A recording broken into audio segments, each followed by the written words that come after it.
ਸਤਿ ਸ਼੍ਰੀ ਅਕਾਲ and welcome to insights with Vishal Sood. ਇਸ ਪ੍ਰੋਗਰਾਮ ਦੇ ਵਿੱਚ ਅਸੀਂ ਚਰਚਾ ਕਰਦੇ ਹਾਂ ਦੇਸ਼ ਦੁਨੀਆ ਦੇ तमाम ਜ਼ਰੂਰੀ ਮੁੱਦਿਆਂ ਦੀ ਤੇ ਕਰੰਟ ਅਫੇਅਰਸ ਦੀ। ਇਹਦੇ ਲਈ ਸਾਡੇ ਨਾਲ ਜੁੜੇ ਹੁੰਦੇ ਨੇ ਵਿਸ਼ਾਲ ਸੂਦ ਜੀ। Welcome back sir. Thank you Aman. Sir, Punjab ਦੇ ਵਿੱਚ ਤੇ ਦੁਨੀਆ ਦੇ ਵਿੱਚ ਆਏ ਦਿਨ ਕੁਛ ਨਾ ਕੁਛ ਨਵਾਂ ਹੋਇਆ ਰਹਿੰਦਾ, ਪਰ ਅੱਜ ਗੁਰਦਾਸਪੁਰ ਦੇ ਡਿਸਟ੍ਰਿਕਟ ਐਡਮਿਨਿਸਟ੍ਰੇਸ਼ਨ ਨੇ ਕੁਛ ਨਵਾਂ ਕੀਤਾ। ਉਹਨਾਂ ਨੇ NRIs ਨੂੰ ਔਰ ਲੋਕਲਸ ਨੂੰ ਜੋੜਨ ਦੇ ਲਈ ਇੱਕ 0R ਪ੍ਰੋਗਰਾਮ ਰੱਖਿਆ। I think it's a very good initiative. ਤੇ ਬੇਸਿਕਲੀ ਅੱਜ ਟੈਕਨੋਲੋਜੀ ਦਾ ਪੂਰਾ ਦੇਖੋ, ਜੇ ਅੱਜ ਆਪਾਂ ਜਿਹੜੇ ਸਾਡੇ ਕੋਲ ਲਿਮਿਟਿਡ ਰਿਸੋਰਸਸ ਨੇ, ਭਾਵੇਂ ਉਹ ਐਡਮਿਨਿਸਟ੍ਰੇਟਿਵ ਪੀਪਲ ਨੇ, ਸਾਡੇ ਡਿਸੀਜਨ ਮੇਕਰਸ ਨੇ, ਡਿਪਟੀ ਕਮਿਸ਼ਨਰ ਜਾਂ ਹੋਰ ਵੱਡੇ ਆਫੀਸਰ ਨੇ, ਪੋਲੀਟੀਸ਼ੀਅਨਸ ਨੇ, ਜੇ ਉਹਨਾਂ ਦੇ ਟਾਈਮ ਦੀ ਮੈਕਸਿਮਮ ਯੂਟਿਲਾਈਜੇਸ਼ਨ ਕਰਨੀ ਆ ਤੇ ਜੇ ਲੋਕਾਂ ਦਾ ਵੀ ਟਾਈਮ ਬਚਾਉਣਾ, ਤੇ ਮੈਨੂੰ ਲੱਗਦਾ ਕਿ ਇਹੋ ਜਿਹੇ ਤੁਹਾਨੂੰ through video conferencing, through new technology ਤੁਸੀਂ ਆਪਣੇ ਰਿਸੋਰਸਸ ਨੂੰ ਮੈਕਸਿਮਾਈਜ਼ ਕਰ ਸਕਦੇ ਹੋ, ਮੈਕਸਿਮਮ ਯੂਜ਼ ਕਰ ਸਕਦੇ ਹੋ। It's a very good initiative. ਤੇ ਹੁਣ ਅਗੇਨ ਆਪਾਂ ਉਦੋਂ ਗੱਲ ਕੀਤੀ ਸੀ, ਵੇਖੋ ਜਦੋਂ ਆਪਾਂ ਟੈਕਨੋਲੋਜੀ ਯੂਜ਼ ਕਰਦੇ ਆ ਉਹਦੇ ਨਾਲ ਸਿਰਫ ਈਜ਼ ਨਹੀਂ ਆਉਂਦੀ, ਕਿਉਂਕਿ ਟੈਕਨੋਲੋਜੀ ਆਪਣਾ ਡਿਜੀਟਲ ਫੁੱਟਪ੍ਰਿੰਟ ਛੱਡਦੀ ਹੈ, ਉਹਦੇ ਨਾਲ ਟਰਾਂਸਪੇਰੈਂਸੀ ਵੀ ਆਉਂਦੀ ਹੈ, ਇਮਾਨਦਾਰੀ ਵੀ ਆਉਂਦੀ ਹੈ। ਤੇ ਮੈਨੂੰ ਲੱਗਦਾ ਕਿ ਵਿਦ ਮਾਡਰਨ ਟੈਕਨੋਲੋਜੀ ਅਸੀਂ ਕਾਫੀ ਜਿਹੜੇ ਕੰਮ ਨੇ ਸਰਕਾਰੀ, ਉਹਨਾਂ ਨੂੰ ਪ੍ਰੋਸੈਸ ਨੂੰ ਸਿੰਪਲੀਫਾਈ ਕਰ ਸਕਦੇ ਹਾਂ। ਤੇ I think officers like deputy commissioner of Gurdaspur, he should be encouraged, he should be rewarded for such initiatives। ਖਬਰ ਆਈ ਹੈ ਕਿ ਉਹਨਾਂ ਨੇ ਕਾਫੀ ਪ੍ਰੋਬਲਮਸ NRIs ਦੀਆਂ ਸੋਲਵ ਕੀਤੀਆਂ, ਤੇ ਬੜਾ ਵਧੀਆ ਇਮੇਜ ਦੇਗਾ ਸਾਡੀ ਕੰਟਰੀ ਦੀ, ਸਾਡੀ ਸਟੇਟ ਦੀ। ਕੱਲ ਨੂੰ ਜੇ NRIs ਨੂੰ ਲੱਗੇਗਾ ਕਿ ਇੱਥੇ ਸੁਣਵਾਈ ਆ, ਇੱਥੇ ਅਫਸਰ ਚੰਗੇ ਨੇ, ਇਮਾਨਦਾਰ ਨੇ, ਇਨੀਸ਼ੀਏਟਿਵ ਲੈਂਦੇ ਨੇ, ਤੇ ਅਫਸਰ ਅੱਜ ਇਹ ਅਫਸਰ ਨੇ ਉਹਨਾਂ ਦੇ ਫੇਵਰ, ਉਹਨਾਂ ਦੇ ਕੰਮ ਕਰਵਾਏ ਨੇ, ਕੱਲ ਨੂੰ ਅਫਸਰ if he is also given additional responsibility ਕਿ ਤੁਸੀਂ NRIs को पंजाब ਚ ਇਨਵੈਸਟਮੈਂਟ ਲੈ ਕੇ ਆਓ, ਤੇ he can do a great job of it। The people he is helping, some of them might be in the position to invest or able to support certain people over here। ਤੇ ਮੈਨੂੰ ਲੱਗਦਾ ਕਿ ਇਹ ਸਾਰੀਆਂ ਚੀਜ਼ਾਂ ਦੇ ਵਿੱਚ ਬਹੁਤ ਹੈਲਪ ਹੋ ਸਕਦੀ ਹੈ ਜੀ। ਸਰ, ਕੀ 0R ਹੀ ਇਨਫ ਹੈ ਇਸ ਇਨਵੈਸਟਮੈਂਟ ਨੂੰ ਲਿਆਉਣ ਲਈ, ਜਾਂ ਕੁਝ ਹੋਰ ਵੀ ਕਦਮ ਚੱਕਣੇ ਪੈਣਗੇ? ਦੇਖੋ, ਇਹ ਇੱਕ ਸਟੈਪ ਹੈਗਾ, ਲੋਟ ਮੋਰ ਸਟੈਪਸ ਆਰ ਰਿਕੁਆਇਰਡ। ਇਹ ਪ੍ਰੋਸੈਸ ਨੂੰ ਸਟੈਂਡਰਡਾਈਜ਼ ਕਰੋ, ਇਹਨੂੰ ਹੋਰ ਇਫੈਕਟਿਵ ਕਰੋ, ਰਾਈਟ। ਹੁਣ ਲੈਟਸ ਸੇ ਕਿ 12 ਤੋਂ 1 ਦਾ ਤੁਸੀਂ ਉਹਨਾਂ ਨੇ ਟਾਈਮ ਦਿੱਤਾ ਹੈ, ਐਕਸਕਲੂਸਿਵਲੀ ਇਹ ਟਾਈਮ ਹੈ, ਥਰੂ ਆਨਲਾਈਨ ਕਾਨਫਰੰਸਿੰਗ ਤੁਸੀਂ ਕਰੋਗੇ, ਕੀ ਇਹਦੀ ਵਿੰਡੋ ਵਧਾਈ ਜਾ ਸਕਦੀ ਹੈ, ਕਿ ਹੋਰ ਵੀ ਟੈਕਨੋਲੋਜੀ ਓਰੀਐਂਟਿਡ ਮੈਥਡਸ ਬਣਾਏ ਜਾ ਸਕਦੇ ਨੇ ਕਿ ਜਿਸ 'ਚ ਲੋਕਾਂ ਦੀ ਪ੍ਰੋਬਲਮ ਰੈਗੂਲਰਲੀ ਸੋਲਵ ਹੋ ਪਾਏ। ਤੇ ਇਹ ਸਾਰੀਆਂ ਚੀਜ਼ਾਂ ਦੇ ਨਾਲ ਮੈਨੂੰ ਲੱਗਦਾ ਇਨੀਸ਼ੀਏਟਿਵ, ਕੋਈ ਇਹੋ ਜਿਹਾ ERP ਸਿਸਟਮ, ਕੋਈ ਇਹੋ ਜਿਹਾ ਸੌਫਟਵੇਅਰ ਜਿਹਦੇ ਵਿੱਚ ਪਤਾ ਚੱਲੇ ਕਿ ਬਈ ਕੰਪਲੇਨ ਇਸ ਦਿਨ ਆਈ ਸੀ, ਇਹ ਦਾ ਐਕਸਪੈਕਟਡ ਟਾਈਮ ਸੀ, ਇਦਾਂ ਤੱਕ ਇਹਨੇ ਸੋਲਵ ਹੋ ਜਾਣਾ ਚਾਹੀਦਾ ਸੀ, ਪਰ ਇਹ ਸੋਲਵ ਨਹੀਂ ਹੋਈ ਜੀ। ਟਿਕਟ ਜਨਰੇਟ ਹੋਵੇ ਔਰ ਪਤਾ ਲੱਗੇ ਕਿ ਕੋਈ ਵੀ ਆਪਣੇ ਘਰ ਬੈਠੇ ਬੈਠੇ ਆਪਣੇ ਮੋਬਾਈਲ ਤੋਂ ਜਾਂ ਆਪਣੇ ਲੈਪਟਾਪ ਤੋਂ ਚੈੱਕ ਕਰ ਸਕੇ ਕਿ ਮੇਰੀ ਕੰਪਲੇਂਟ ਦਾ ਸਟੇਟਸ ਕੀ ਹੈ। ਅਕਾਊਂਟੇਬਿਲਿਟੀ ਹੋਣੀ ਚਾਹੀਦੀ। ਇੱਕ ਵਾਰੀ ਅਕਾਊਂਟੇਬਿਲਿਟੀ ਆ ਗਈ ਨਾ ਅਫਸਰਾਂ ਦੀ, ਪੋਲੀਟੀਸ਼ੀਅਨਸ ਦੀ, ਆਪਣੇ ਆਪ ਹੀ ਸਾਰੀਆਂ ਚੀਜ਼ਾਂ ਸਹੀ ਹੋਣ ਲੱਗ ਪੈਣੀਆਂ। ਜਦੋਂ ਕੰਮ ਕਰਨਾ ਹੀ ਉਹ ਆਪਣੇ ਆਪ ਈਜ਼ੀ ਵੇ। ਹਜੇ ਗਵਰਨਮੈਂਟ ਦੇ ਪ੍ਰੋਸੈਸ ਕੀ ਨੇ ਕਿ ਹਰ ਕੰਮ ਨੂੰ ਹੋਰ ਕੰਪਲੈਕਸ ਕਰ ਦੋ, ਤੇ ਜੇ ਕਰਪਸ਼ਨ ਖਤਮ ਕਰਨੀ ਆ ਤੇ ਹਰ ਕੰਮ ਨੂੰ ਸਿੰਪਲ ਕਰਨਾ ਚਾਹੀਦਾ ਜੀ। ਬਿਲਕੁਲ ਸਰ, ਇਹਦੇ ਨਾਲ ਹੀ MPs ਔਰ MLAs ਤੇ ਜਿਹੜੇ ਪੁਰਾਣੇ ਸੀਗੇ, ਸਾਬਕਾ ਹੋ ਗਏ ਨੇ, ਉਹਨਾਂ ਤੇ ਕਈ ਕੇਸਿਸ ਸਾਹਮਣੇ ਆਏ, ਤੇ ਉਹਨਾਂ ਕੇਸਿਸ ਤੇ ਜਾਣਕਾਰੀ ਇਹ ਹੈ ਕਿ ਕੰਮ ਨਹੀਂ ਹੋ ਰਿਹਾ, ਉਹਨਾਂ ਕੇਸਿਸ ਤੇ ਕਾਰਵਾਈ ਨਹੀਂ ਹੋ ਰਹੀ। ਦੇਖੋ, FI ਹਮੇਸ਼ਾ ਇੱਕ ਬਚਾਵ ਰਿਹਾ ਹੈ ਕਿ ਬਈ ਜਸਟਿਸ, ਸਾਨੂੰ ਪਤਾ ਸਾਡੇ ਦੇਸ਼ 'ਚ ਇੰਨੀ ਹੌਲੀ ਚੱਲਣੀ ਹੈ ਕਿ ਲੋਕੀ ਗੁਨਾਹ ਕਰਨ ਵੇਲੇ ਸੋਚਦੇ ਨਹੀਂ, specially people in power. High court ਨੇ, Punjab and Haryana high court ਨੇ ਹਰਿਆਣਾ, ਪੰਜਾਬ, ਚੰਡੀਗੜ੍ਹ ਦੀ ਪੁਲਿਸ ਨੂੰ ਪੁੱਛਿਆ ਕਿ ਜਿਹੜੇ ਪੋਲੀਟੀਕਲੀ ਇਨਫਲੂਐਂਸ਼ੀਅਲ ਲੋਕਾਂ ਤੇ ਜਿਹੜੇ ਅਫਸਰਾਂ ਦੇ ਕੇਸਿਸ ਚੱਲਦੇ ਪਏ ਸੀ, ਉਹ ਇੰਨੇ ਸਲੋ ਕਿਉਂ ਨੇ?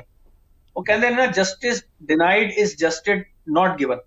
ਜੇ ਲੋਕ ਜਸਟਿਸ ਤੁਸੀਂ 20-25 ਸਾਲ ਕੇਸ ਹੀ ਚੱਲਦੇ ਰਹਿਣਗੇ, ਅਮੀਰ ਆਦਮੀ ਦੇ ਕੇਸ ਚੱਲ ਸਕਦਾ, ਉਹਨਾਂ ਨੇ ਤਾਂ ਲਾਇਰ ਸੈਲਰੀ ਤੇ ਰੱਖੇ ਹੋਏ ਨੇ, ਤੇ ਉਹ ਕੇਸ ਚੱਲੀ ਜਾਂਦਾ ਹੈ।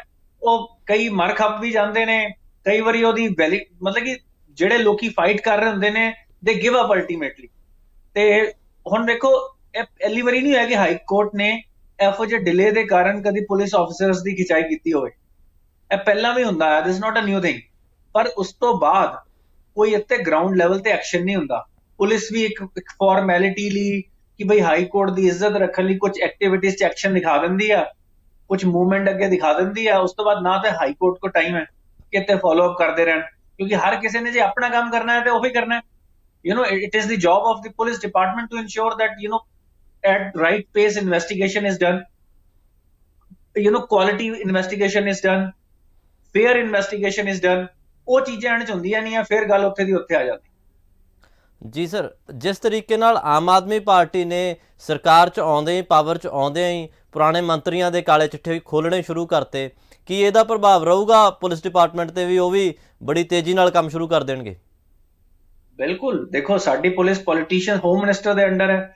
ਜੇ ਹੋਮ ਮਿਨਿਸਟਰ ਜਿਹੜੇ ਸਾਡੇ ਕੇਸ 'ਚ ਚੀਫ ਮਿਨਿਸਟਰ ਨੇ, ਜੇ ਉਹਨਾਂ ਦੇ ਇਰਾਦੇ ਸਾਫ਼ ਨੇ ਤੇ ਪੁਲਿਸ ਆਪਣੇ ਆਪ ਇਮਾਨਦਾਰ ਹੋ ਜਾਂਦੀ ਆ। ਆਪਾਂ ਅੱਗੇ ਵੀ ਕਈ ਵਾਰੀ ਗੱਲ ਕੀਤੀ ਆ ਕਿ ਜਦੋਂ ਪੁਲਿਸ ਨੂੰ ਪਤਾ ਹੈ ਵੀ ਅਸੀਂ it is an open secret ਕਿ ਕਿਵੇਂ ਸਾਡੀ ਪੁਲਿਸ ਬਿਊਰੋਕ੍ਰੇਸੀ 'ਚ ਕਰਪਸ਼ਨ ਹੈ, ਕਿਵੇਂ ਹਰ ਕਿਸੇ ਦੇ ਹਰ ਕੋਈ ਕਰਪਸ਼ਨ 'ਚ ਓਪਨਲੀ ਇਨਵੋਲਡ ਹੈ, ਕਾਫੀ ਲੋਕੀ ਇਨਵੋਲਡ ਨੇ।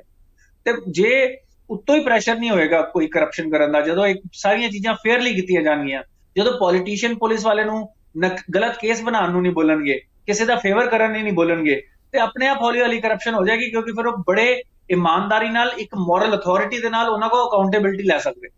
सर, भारत सरकार के काम पर सवाल उठाए जा रहे हैं हमेशा ओपोजिशन के द्वारा। अब पी चिदम्बरम ने कहा है कि जो चाइना भारत में घुस रहा है तो उसको आप क्यों नहीं रोक पा रहे? देखो, चाइना भारत में जो लाइन ऑफ एक्चुअल कंट्रोल है उसके ऊपर भारत और चाइना की बहुत ही दशकों से कंट्रोवर्सी चल रही है। It has not been clearly defined, क्योंकि जो चाइना कहता है, जो भारत कहता है, और जो स्पेशली जब अंग्रेज भारत छोड़ के गए तो उन्होंने जो लाइन की डिमार्केशन की वो क्लियरली नहीं की। और 1940s में 50s में जब भारत आजाद हुआ, जब ये डिमार्केशन हुई, तब ये बड़े रिमोट एरियाज थे। तब इनकी इंपॉर्टेंस और इनके ऊपर इनको बल्कि इनका निरीक्षण कर पाना भी काइंड ऑफ इम्पॉसिबल था, क्योंकि उस तरह टेक्नोलॉजीज नहीं थी, ड्रोन्स नहीं थे, सैटेलाइट नहीं थी। आज जब सारी चीजों को क्लियर किया जा सकता है, चाइना अपनी हैबिचुअल हेजेमोनिक और अपने आसपास के एनवायरनमेंट को टेंस रखने वाली पॉलिसी के थ्रू वो इस पे क्लैरिटी नहीं दे रहा है। इसमें पी चिदम्बरम जी भी गवर्नमेंट में रहे हैं। आप कोई भी पी चिदम्बरम जी जितने मर्जी ट्वीट कर लें, पर जब तक चाइना का खुद का इरादा नहीं है, उन्होंने क्लैरिटी देनी नहीं है। भारत सिर्फ एक ही चीज कर सकता है, आप मीटिंग करते रहिए, पर मेरे को नहीं लगता है कि जब तक चाइना की कम्युनिस्ट पार्टी के अंदर, जब तक उनकी स्ट्रेटेजी यही है कि हमने भारत के साथ जो बॉर्डर है वो डिस्प्यूटेड रखना है, आप फॉर्मेलिटी के लिए भारत सरकार भी मीटिंग करती रहे, हमारी ओपोजिशन भी जितना मर्जी शोर मचा के हमारे फौजियों को डिमोरलाइज करती रहे, at the end of the day हमारे पास एक ही सोल्यूशन है, हम अपने आप को स्ट्रॉन्ग करें, हम अपना बॉर्डर इंफ्रास्ट्रक्चर और स्ट्रॉन्ग करें, हम भी आसपास कम्युनिटीज बनाना शुरू करें बॉर्डर एरियाज पे, हम भी वहां पे बेसिकली अपनी सॉफ्ट पावर और हार्ड पावर दोनों डेवलप करें, हम थ्रू ड्रोन, थ्रू सैटेलाइट्स। और इनफैक्ट अभी आज की डेट में तो एटलीस्ट हमारा जो इंफ्रास्ट्रक्चर है अब वो चाइना के आसपास आता जा रहा है। हालांकि हम उनसे काफी पीछे थे, उन्होंने बहुत पहले से बॉर्डर इंफ्रास्ट्रक्चर में बहुत इन्वेस्टमेंट शुरू कर दी थी, पर अगर हम अपने भारत को और 5-7 साल दें तो हमारा काफी स्ट्रॉन्ग इंफ्रास्ट्रक्चर वहां पे बनता जा रहा है। वही एकमात्र तरीका है, power, your own strength is the only way how you can force the issue with China. If you are weak, if your infrastructure is weak, उनकी सलामी स्लाइसेस पॉलिसी है, वो आपके छोटे छोटे एरियाज लेते रहेंगे। ये उन्होंने अपने काफी बॉर्डर कंट्रीज के साथ करते आए हैं, पर भारत अब उनको मुंह तोड़ जवाब दे रहा है। डोकलाम उसका एक एग्जाम्पल है। हालांकि अब डोकलाम में भी फिर से इश्यू हो रहा है, डोकलाम के आसपास चाइना फिर से अपने गांव बना रहा है और भूटान पे प्रेशर बनाने जा रहा है। तो इस वक्त इंडिया को भूटान को अपने ऑर्बिट ऑफ इन्फ्लुएंस में रखना है और उनको वो सपोर्ट देनी है ताकि चाइना उनके बॉर्डर एरियाज पे कब्जा ना कर पाए। वो एरिया स्ट्रेटेजिकली इंपॉर्टेंट है।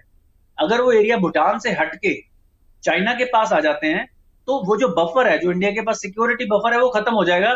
तो चाइना हमारे काफी जो रोड्स हैं उनके ऊपर ऊंचाई पे आ जाएगा, उन पे अटैक करने के लिए पोजीशन ऑफ वेंटेज पोजीशन पे आ जाएगा, जैसे आर्मी में बोलते हैं, तो वो वेंटेज पोजीशन में आ जाएगा। तो मेरे को लगता है कि बड़ी हमारी जो फौज है, our Indian army with lot of courage, all our forces are ensuring कि चाइना अपने इरादों में कामयाब ना हो। और डिफेंस मैन्युफैक्चरिंग में जैसे भारत काम कर रहा है लगातार, तो उसका भी प्रभाव रहेगा कुछ आने वाले कुछ सालों में? देखो, अगर आप कोई भी काम अच्छा करते हो, अपने आप को स्ट्रेंथन करते हो, उसका प्रभाव तो आना ही है, पर आपको टाइम देना है। अगर आप ये बोलो कि आज चाइना का जो मिलिट्री इंडस्ट्रियल कॉम्प्लेक्स है वो बहुत ही डेवलप हो चुका है, वो 6th जनरेशन प्लेन्स पे काम कर रहे हैं, 5th जनरेशन प्लेन्स पे काम कर रहे हैं, वो ऑटोमेशन पे काम कर रहे हैं। उनकी जो इन्फेंट्री की जो यू नो जो गोले बारूद हैं वो काफी हाईटेक हो चुके हैं। अब वो बेसिकली स्पेस टेक्नोलॉजी पे, एंटी स्पेस टेक्नोलॉजीज पे, बहुत हाइपरसोनिक पे बहुत काम कर रहे हैं। भारत भी कर रहा है, पर भारत को उस अपना जो पेडेस्टल पे एक्सेलेरेटर से पैर अब हटाना नहीं है, इसको और बढ़ाना है और स्ट्रेंथन करना है, ताकि कुछ सालों में हम चाइना से 4 कदम आगे हों। और अब अच्छी न्यूज तो आ रही है, हमारे डिफेंस एक्सपोर्ट्स बढ़ रहे हैं, हमारी जो डिपेंडेंसी है इंपोर्ट्स पे कम होती जा रही है। ड्रोन टेक्नोलॉजी में, एंटी सैटेलाइट टेक्नोलॉजी में, इंडिया ने अभी थोड़े दिन पहले एक सैटेलाइट डिस्ट्रॉय की थी through it's anti satellite weapon technology. Hypersonic testing शुरू हो रही है। तो उस मामले में हम उनसे बहुत पीछे भी नहीं है, पर पीछे हैं, और हमें अपने आप को डेवलप करते रहना है। सर, यूक्रेन में जब युद्ध शुरू हुआ था, इन्वेजन किया था रशिया ने, तो भारत में एक बड़ा सवाल उठा था कि जो भारत के मेडिकल स्टूडेंट्स वहाँ पे गए हुए हैं उनको कैसे लाया जाए, और फिर चर्चा छिड़ी कि भारत में मेडिकल एजुकेशन को कैसे और स्ट्रेंथन किया जा सके और बेहतर किया जा सके। अब जो सवाल सामने आते हैं, 20-20 लाख रुपए में एक एक सीट बिक रही है नीट में। देखो, that is very unfortunate state कि भाई आप जैसे मुन्ना भाई एमबीबीएस की स्टोरी मेरे को याद आ रही है कि डॉक्टर से आपने पेपर दिलवाया और खुद आप डॉक्टर बन गए। तो ये देखो, मेडिसिन एक ऐसा प्रोफेशन है जहां पे लोगों की जान आपके हाथ में होती है। जो लोग काबिल ही नहीं और वो इस तरीके से नीट क्लियर करके जाएंगे, तो आप इमेजिन करिए वो बाद में काम क्या करेंगे, उनकी मॉरल कॉम्पास कहाँ पे होगी। वो हमेशा पैसों के लिए ऑपरेशन भी करवाएंगे, फिर वो लोगों को गलत फ्री टेस्ट करने मतलब महंगे टेस्ट करवाएंगे, वो हर तरह की करप्शन का पार्ट बनेंगे।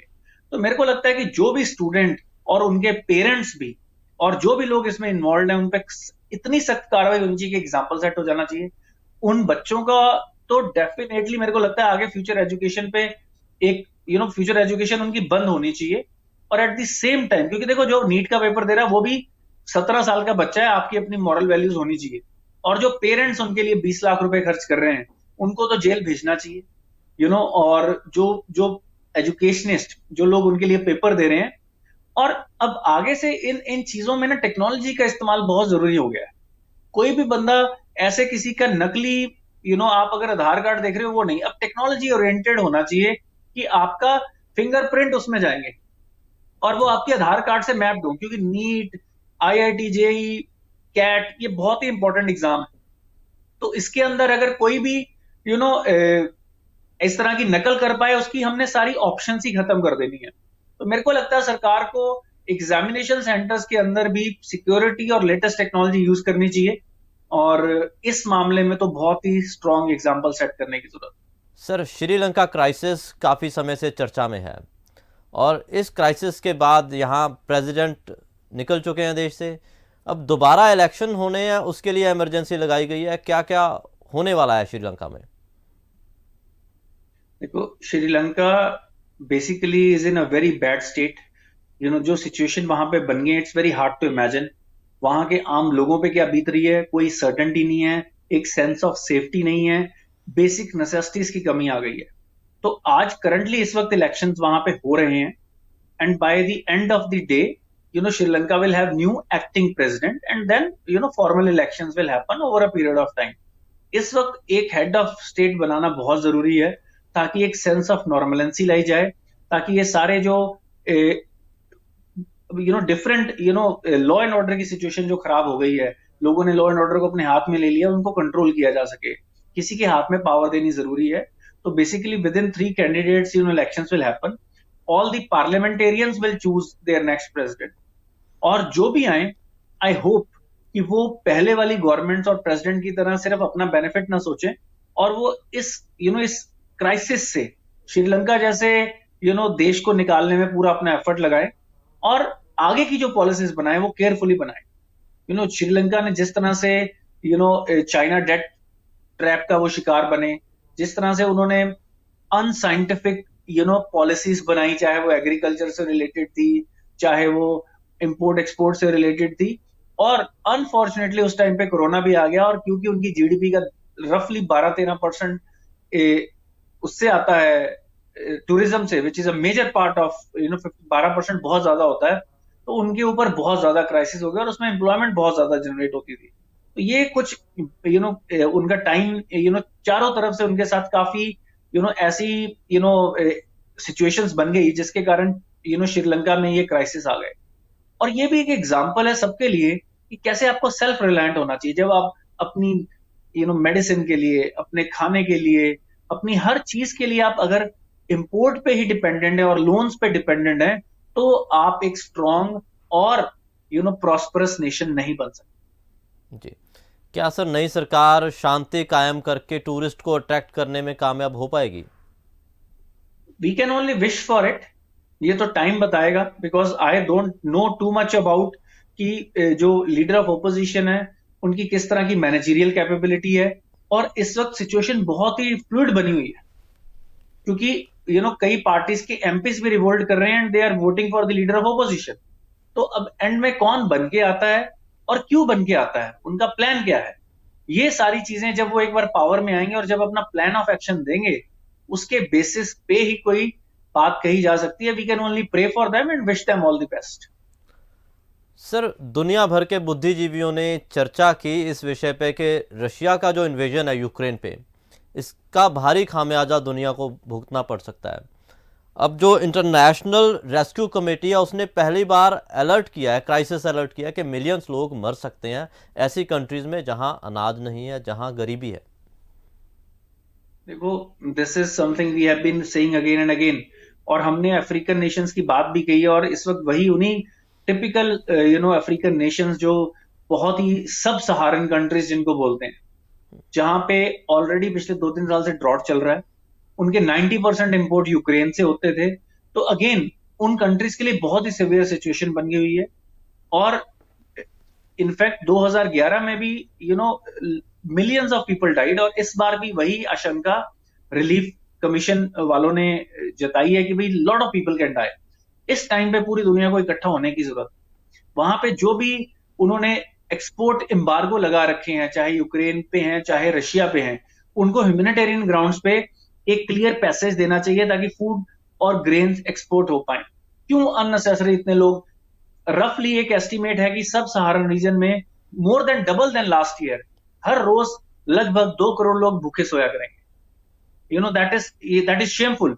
और ये मैन मेड डिजास्टर है, ये नेचुरल डिजास्टर नहीं है। ड्रॉट के अगेंस्ट प्रोटेक्ट किया जा सका था।